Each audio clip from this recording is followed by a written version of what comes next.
separation sang ang spirit bala na napatay sang time na to. Because ang sin. So pero ang Ginoo nangita sang pamaagi. So amo na kita ka talangga sang Ginoo. So no, so sinugid kita nga pataas gid ka bugal ta. So tutuod ang wala gid kita. Ginoo lang ya balay ang may ara gid. No? So man akong kaisa para ma conquer or aton nga pride. It needs prayer gid ang number 1 nga weapon naton. Ha? Okay, so padayon na natin.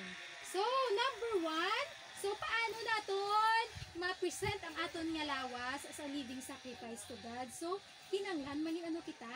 Mangin holy. Kaya kung hindi kita mangin holy, hindi kita ka-present sa aton nga body as a living sacrifice to God.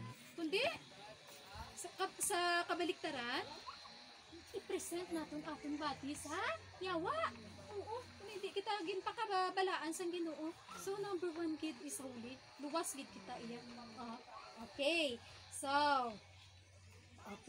So maghambal kita nga holy, kinanglan may ara kita sang good testimony. Hindi kita mangin kasandaran sa iban. So halong gid, halalungan gid ang aton nga mga paggawi. Oo. Hindi lang sa mga unbeliever, kundi sa mga parehas na mga believer. Kahit we are not perfect.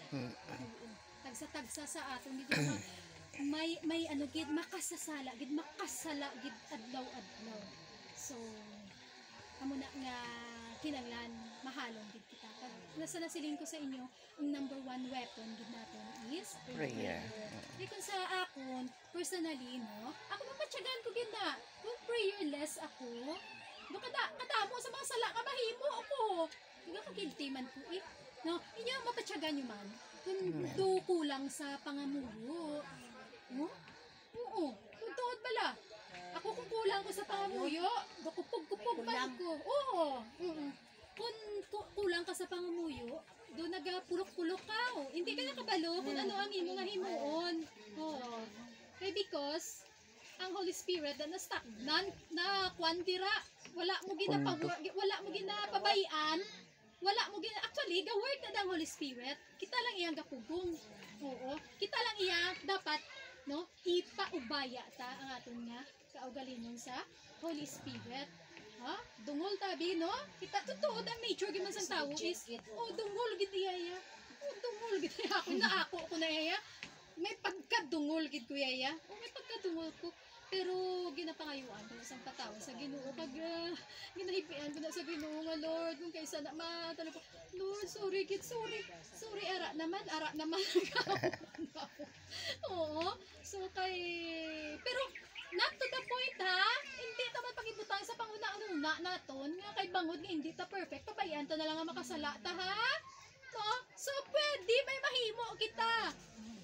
Ara ang Ginoo baya nga magbulig sa aton. Just itugyan lang gid naton sa Ginoo ang aton nga kaugalingon. Siya na bahala Every time butang ta sa mindset no nga every time nga ara na gani nga makadulain na nihaw.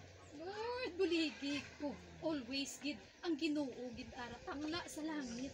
No akon personal testimony basta makatangla ko sa langit maano ko ang Ginoo magilty ko sa akon nga sala nga mahimo kagapangayo ko dayon patawad kagapangayo ko sang kaisog kusog nga Lord buligi ko ikaw mag-guide sa akon no kay nature tagijay nga especially kita bala nga mga babae sa totoo na maako kamo kang si hindi kuan gid tayaya mga no daw ano bala do among do among ginatira bala do ginagamit kuan kita nang ano nga tawag ka diyan mas kuan kita sa mga lalaki bala mas kalabanan sa atos mas isog sa mga lalaki no di bala no kalaban kanan bala sa aton ng Ikaw superior. nan, correct. Do kasarang gid hindi mo kasarang.